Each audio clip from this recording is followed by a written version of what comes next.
दोस्तों अगर तो बिहार से हैं आप तो आपके लिए बहुत इम्पोर्टेंट न्यूज़ है और वो है आपको 16 अगस्त से ज़मीन की जो रजिस्ट्री है वो दोबारा शुरू होने वाली है। और इस समय आपके घर पे सरकारी अधिकारी आएंगे और वो आपका रजिस्ट्री का जो भी फॉर्म वगैरह है वो आपको कंप्लीट करेंगे।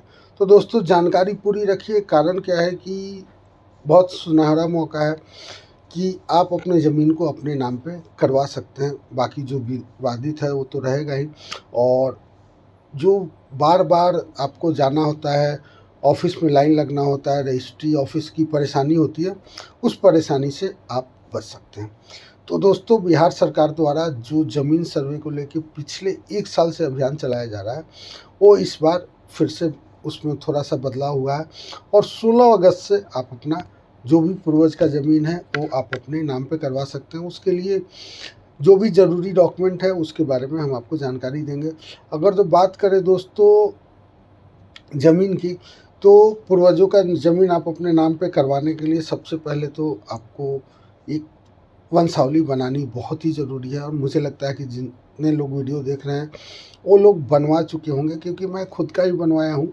और मैं जो जानकारी मेरे पास आई है वो आपको मैं शेयर कर रहा हूँ। बाकी बहुत सारे मीडिया रिपोर्ट्स से जो मुझे जानकारी मिल रही है वो मैं आपके साथ शेयर कर रहा हूँ।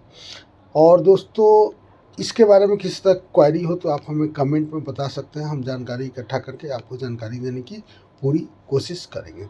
16 अगस्त से बिहार में ज़मीन रजिस्ट्री को लेकर जो बदलाव हो रहे हैं उसमें आपको जो मुख्य रूप से बदलाव हैं वो ज़मीन रजिस्ट्री के लिए आधार कार्ड और बायोमेट्रिक सत्यापन जो आधार के माध्यम से है वो आपको अनिवार्य किया जा सकता है, ऐसा कुछ मीडिया रिपोर्ट्स के मुताबिक है।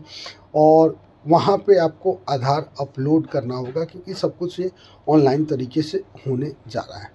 और जो भी आपका ऑनलाइन भुगतान होता है, जो ज़मीन का कर होता है, वो भी आपको जिनका जिनका पेंडिंग होगा वो आपको करना होगा। जिनका ऑलरेडी है तो उनका फिर जो समय अनुसार कर दिए हैं तो उनका उस हिसाब से चलेगा। और इस नियम का दोस्तों सबसे जो मेन उद्देश्य है वो उद्देश्य है ज़मीन के रजिस्ट्री, ज़मीन किसके नाम पे है। क्योंकि बिहार में आप जानते हैं कि सबसे ज़्यादा जो कोर्ट में केसेज है मेरी जानकारी के अनुसार वो ज़मीन का ही है। और जो क्राइम का कारण है वो भी ज़मीन ही होता है। बिहार में बहुत सारी परेशानियाँ हैं। तो उम्मीद करते हैं कि इन सब चीज़ों के बेहतर होने से ये जो ज़मीन पे प्रॉब्लम हो रही है ना वो प्रॉब्लम शायद कम हो जाए। तो अगर जो आपने अभी तक नहीं करवाया है तो तैयारी कर लीजिए, क्योंकि बहुत सुनहरा मौका है। और ये आपको 16 तारीख से, मतलब कल 15 अगस्त है तो परसों से शुरू हो जाएगा। और आने वाले समय में आपको ऑनलाइन माध्यम से हो सकता है सारी चीज़ें हों। तो आप अपना डॉक्यूमेंटेशन पूरा कंप्लीट करके रखिएगा। बाकी किसी तरह की क्वेरी हो तो आप हमें कमेंट बॉक्स में बताएं।